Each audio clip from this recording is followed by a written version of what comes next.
दर्शन का वह सूत्र जहां अष्टांग योग की चर्चा है। यम, नियम, आसन, प्राणायाम, प्रत्याहार, धारणा, ध्यान, समाधि।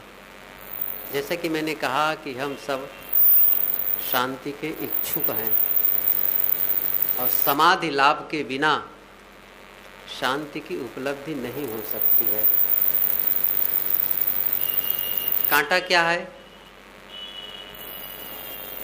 योग दर्शन की ही भाषा में कहूं तो दृश्य संयोगो हेय हेतु, उनका एक सूत्र है। दृश्य संयोगो हेय हेतु। दृष्टा और दृश्य का संयोग ये दुख का कारण है। दृष्टा और दृश्य का संयोग ही दुख का कारण है, त्याज्य है। दृश्य क्या है? जो दिखाई दे, और वस्तुतः दृश्य हमारे लिए है हमारे मन के विचार। और जैसे हम विचारों से जुड़ते हैं वैसे ही दुख सुख शुरू हो जाता है। और विचारों का जहां तांता टूटा, समझ लो वहां सारे सुख दुख का अभाव। हम संसार से जुड़ते किससे हैं? मन के माध्यम से, विचारों के माध्यम से, यादगिरियों के माध्यम से जुड़ते हैं। और जब मन ही ना हो, वही अमन हो, शांत हो, तब किसी की याद नहीं, न अच्छे की याद न बुरे की याद। शांत अपने आप की स्थिति है। वैसे योग दर्शन में इसके पहले साधना की सारी बातें बता दी गई हैं। योग के संबंध में वर्णन कर दिया गया है। योगश्च चित्त वृत्ति निरोधा, चित्त की वृत्तियों का निरोध योग है। फिर दृष्टा की उसकी स्थिति होती है अपनी, और इसके लिए अभ्यास वैराग्य के बीच वर्णन किया जा चुका है। लेकिन जब किसी बात को और स्पष्ट करने के लिए उसके विभिन्न ढंग बताए जाते हैं। इस सूत्र में अष्टांग योग की जहाँ चर्चा है उसमें 8 अंग योग के ये बहुत ही महत्वपूर्ण हैं। और आरंभ के जो 2 हैं जो सदाचार से संबंधित हैं, इसकी आवश्यकता है उस समाधि तक पहुँचने के लिए। क्रमिक विकास हम करते हैं, अचानक नहीं पहुँचते हैं। देखिए आप लोग इस सत्संग हाल में आए हैं, सीढ़ी पर कदम रखते रखते ऊंचे आए हैं। ऐसा नहीं है कि इस दरवाजे से कोई छलांग लगा के आ गया हो, सीढ़ी से आए हैं, क्रम क्रम आए हैं। ऐसे ही जब साधना की ऊंचाई में हम चढ़ना चाहते हैं तो क्रम क्रम चढ़ेंगे, धीरे धीरे आगे बढ़ेंगे। उस क्रम को बताते हैं कि हम साधना किस क्रम से प्रारंभ करें। पर कहते हैं उसके लिए प्रथम बात वो कहते हैं यम। यम के बहुत से अर्थ हैं। यम मृत्यु का देवता है, यमराज। यम वासना को भी कहते हैं, लेकिन यम का अर्थ संयम होता है। संयम एक प्रकार से ब्रेक लगाना। यम अपने नियंत्रण करना, मन इंद्रियों को नियंत्रित करना, ये यम है। ख्याल करिए उस गाड़ी की जिसमें ब्रेक न हो। छोटी साइकिल होती है, सबसे सरल और सीधा वाहन, बड़ा कोमल वाहन कह सकते हैं साइकिल को। आदमी जैसा अपने शरीर के बाद यदि कोई गति पकड़ता है तो उसके लिए आज के ज़माने में हम साइकिल कह सकते हैं। कोई पेट्रोल और डीजल खर्च वहाँ पर नहीं है और उसके तेज़ी से वो भाग जाता है, उसमें भी हम ब्रेक लगाते हैं। स्कूटर और मोटरसाइकिल बिना ब्रेक के हो ये संभव नहीं, कैसे चलेंगे आप। और बड़े जो वाहन होते हैं, गति वाले होते हैं, उसमें ब्रेक बहुत आवश्यक होता है। और जितना ही वो द्रुत गति से भागने वाला वाहन होता है, उसमें ही उतना ही पावरफुल ब्रेक लगाया जाता है। हमारा शरीर निरंतर गति कर रहा है, हर समय दौड़ रहा है। शरीर बैठा भी है तो भी मन और इंद्रियों की गति बनी हुई है। आँखों से देखना, कान से सुनना। देखो यहाँ हम लोग बैठे हैं लेकिन सब सुन रहे हैं, तो कान गतिमान है, मेरी जीभ गतिमान है, आँख सबके गतिमान है। आँखों से देखना, कान से सुनना सब गतिमान है, और मन से सोचना सब गतिमान है। यदि इसमें ब्रेक न लगाएं तो फिर एक्सीडेंट, दुर्घटना रखा रखाया है। इसलिए ऋषि पहली बात कहते हैं, यदि आप समाधि लाभ लेना चाहते हैं, शांति लाभ लेना चाहते हैं, तो पहला काम है यम, संयम का पालन करो। और उसके भी वो कई प्रकार बताते हैं। इसके पहले के सूत्र में उन्होंने कहा है ये अष्टांग योग की आवश्यकता क्यों, तो पहले ही उस पर वो महात्म्य, जैसे ग्रंथ रचना के पहले महात्म्य लोग लिखा करते हैं, वैसे ही सूत्र के पहले ही एक महात्म्य के रूप में सूत्र ऋषि रख देते हैं। इसके लिए है ये अष्टांग योग, ये चित्त की शुद्धि करता है। जो भीतर कचरा है ना, उसकी सफाई करता है, और धीरे धीरे सफाई करते करते विवेक ख्याति पर्यंत, मतलब ये हमेशा काम आने वाला है। विवेक ख्याति यहाँ पर भाव यह है कि एक भेद ज्ञान, दृष्टा और दृश्य का, ख्याति ज्ञान, विवेक अलग अलग, दृष्टा और दृश्य का जो ज्ञान हो। और ज्ञान का मतलब यहाँ पर आत्मानुभव, अपने आप का अनुभव, ये होता है तब तक ये काम करता है। इसलिए आवश्यक है यम। इसके वो 5 भेद बताते हैं। अहिंसा, सत्य, अस्तेय, ब्रह्मचर्य और अपरिग्रह, ये 5 भेद हैं। यम के 5 भेद हैं। इसका जीवन में आचरण करना होगा यदि हम समाधि लाभ चाहते हैं, अपने मन को वश में करना चाहते हैं। तो अभी सुन रहे थे पूर्व वक्ताओं से कि मन इंद्रियों का संयम हो, और मन का संयम जब तक नहीं करेंगे तब तक सुख नहीं मिलेगा। हम सब इन बातों को सुनते हैं तो हमारा मन भी ललकता है, हमारे मन में भी ये जिज्ञासा होती है कि वो दिन कब आएगा जब हमारा मन भी वश में हो, हम जब चाहें तब उसे रोक दें और जब चाहें तब उसे सोचने के लिए आर्डर दें। कि ऐसा होता है, ये कैसे हो? प्रश्न ये होता है मन में कि ये कैसे हो, तो ऋषि वही उत्तर देते हैं। इसके लिए एक क्रम है, आप अहिंसा का पालन करो, अहिंसा व्रत, ये बहुत बड़ी बात है। वैसे ये नकारात्मक सद्गुण है, अपने आप में ये सारे सद्गुणों का स्रोत कहना चाहिए। अहिंसा का मतलब मन, वचन और कर्म से किसी को तकलीफ न देना, शरीर से किसी को तकलीफ न देना, वाणी से भी किसी को न दुखाना, और मन से भी किसी का अहित न सोचना। ये कोई सामान्य बात नहीं है। इसी सद्गुण को धारण करते करते जीवन बीत जाएगा।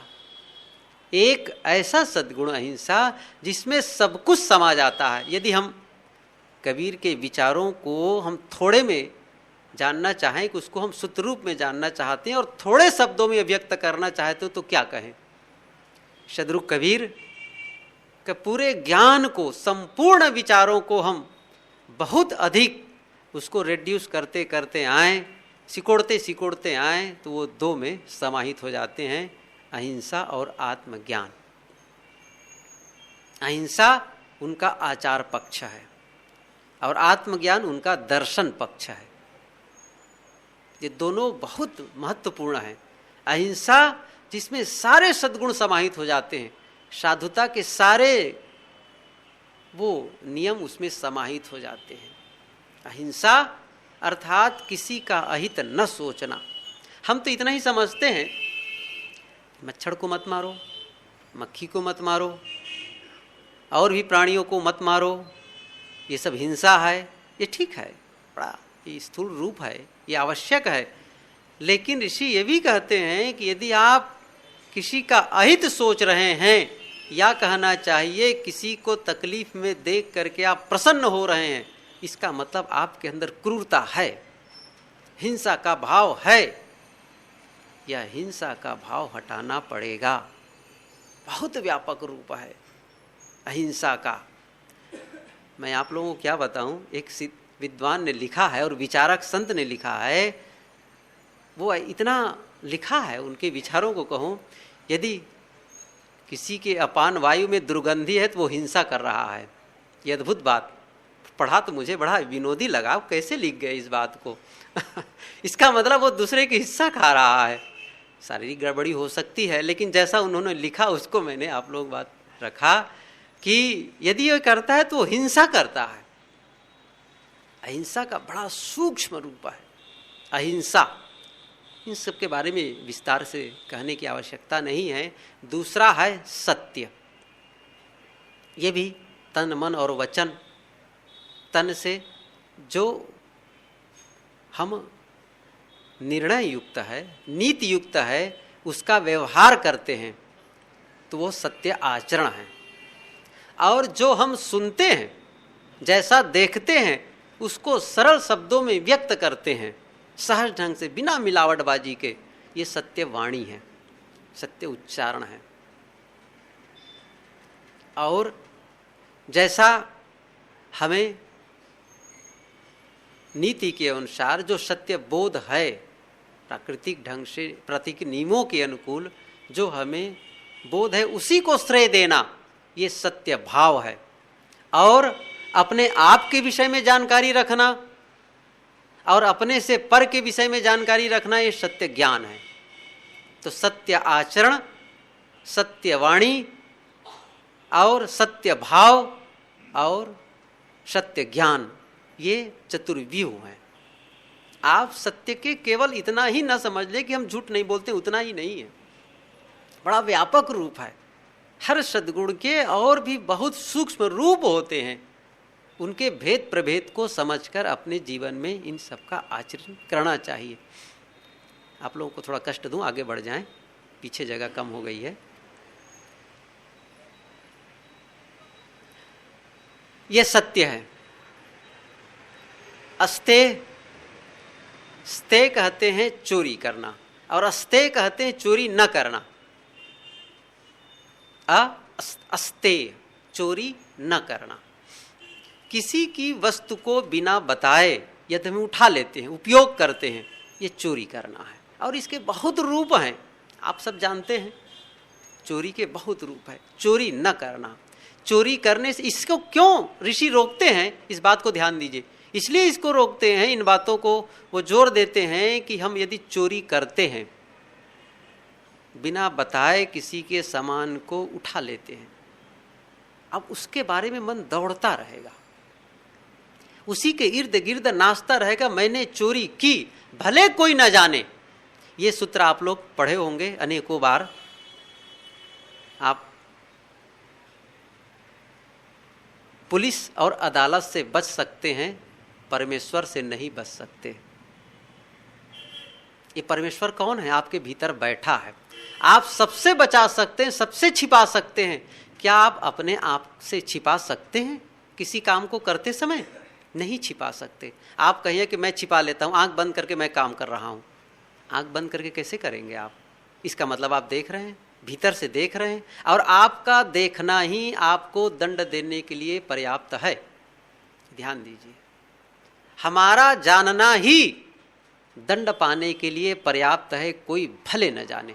क्या दूसरा हमको चोरी करते न देखे तो क्या हम बरी हो जाएंगे?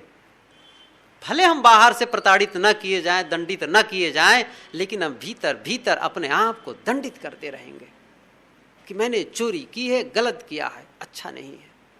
ये भीतर के भाव आपके अपने मन को वश में करने में बाधा उत्पन्न करेंगे। इसलिए अस्ते, अधिक संग्रह, यह भी चोरी का रूप है। ये मेरा विषय नहीं है इस समय, ये तो मैं सद्गुणों की व्याख्या महर्षि पतंजल के अनुसार कर रहा हूँ। आगे है ब्रह्मचर्य।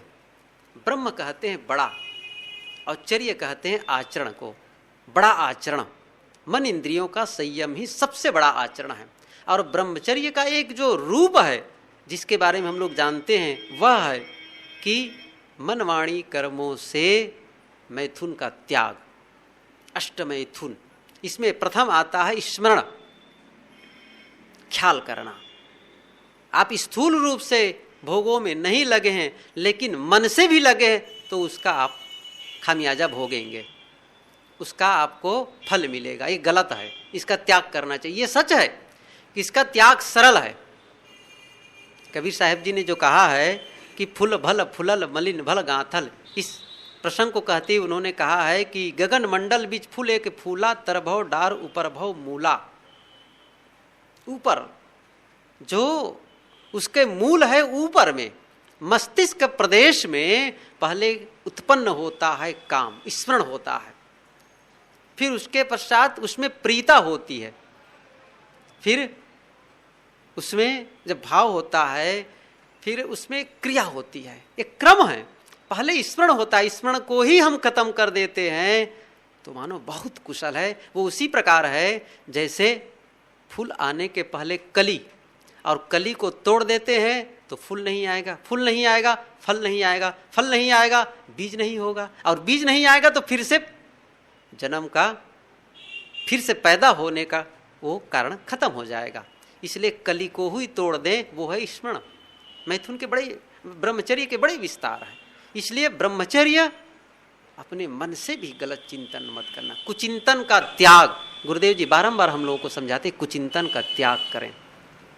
उसके पश्चात है अपरिग्रह। अपरिग्रह पकड़, और अपरिग्रह मतलब त्याग। अधिक संग्रह न करें। इस पर मैं एक स्मरण बताऊं फिर आगे बढ़ूं। गुरुदेव जी हम लोगों के बीच आ चुके हैं। अभी नागपुर में हम लोग थे गुरुदेव जी के साथ। तो आप लोग जानते हैं तरुण सागर, ये जैन मुनि है, दिगंबर हैं। उनसे हम लोग मिलने गए, कई हमारे और संत थे, मैं भी गया। गुरुदेव जी ने कहा जा रहे हो तो कुछ पुस्तकें भी ले जाओ। हम लोग गए तो बीजक व्याख्या और 2-3 पुस्तकें ले गए, बैठे, मिले, बातचीत हुई। यूं ही प्रसंगवशात बातचीत चली। मैंने कहा कि ये बातें ठीक है, पुस्तक के संबंध में चर्चा होने लगी। मैंने कहा कि आप हम लोग के हित की बात बताइए जिससे हमारी साधना में मजबूती आए। तो उन्होंने कहा कि 2 बातें ख्याल रखना चाहिए जिससे मन भागता है, उसके लिए थोड़ा प्रयोग ये है, परिचय, अति परिचय और परिग्रह। ये 2 पर सावधानी बरतें।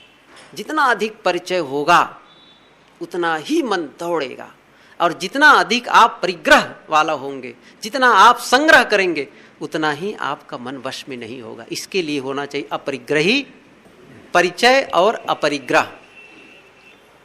बातचीत चली। मैंने कहा लेकिन जब तक ये ज्ञान होता है तब तक तो बहुत परिचय बढ़ गया रहता है और बहुत संग्रह हो गया रहता है, तब क्या करें? उन्होंने एक बात कही कि अटैच हो लेकिन अटैचमेंट ना हो, प्रेम हो, मोह न हो। तो मैंने कहा कि बात ठीक है भाई। कई उदाहरण उन्होंने दिया, वो सब कहने की आवश्यकता नहीं है। फिर मैंने कहा कि आखिर इसका निर्वाह कैसे हो? मोह भी हो गया है, अटैचमेंट भी हो गया है। ऐसा नहीं है कितने दिनों हम वहाँ तक बचे रह सके और अपने आप को सुरक्षित रख पाए हों, अटैचमेंट भी हो गए, तब क्या करें? उन्होंने कहा एक सुरती, कबीर साहब का उन्होंने उदाहरण दिया कि जैसे एक पनिहारिन पानी भरने को जाती है तो बाएं हाथ में घड़ा, दाएं हाथ में घड़ा, सिर पर कई घड़ा, और बिल्कुल रख करके वो आपस में अपने सहेलियों से बातचीत भी करती, लेकिन उनका जो लक्ष्य है, उनकी जो सुरती है, वो घड़े पर बनी रहती। वैसे ही हमारा लक्ष्य बना रहे, सबके साथ कार्य व्यवहार करते ही ये सब हमको करना है। यह सब नहीं होगा तो नहीं बनेगा। बात तो यहाँ पर उठी थी अपरिग्रह के विषय में। ये 5 यम हैं, अहिंसा, सत्य, अस्तेय, ब्रह्मचर्य और अपरिग्रह।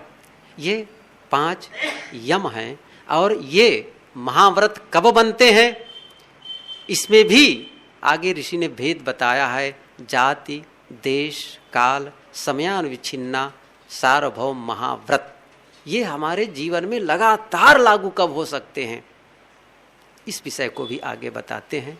इस विषय पर समय से चर्चा होगी, ख्याल रहा तो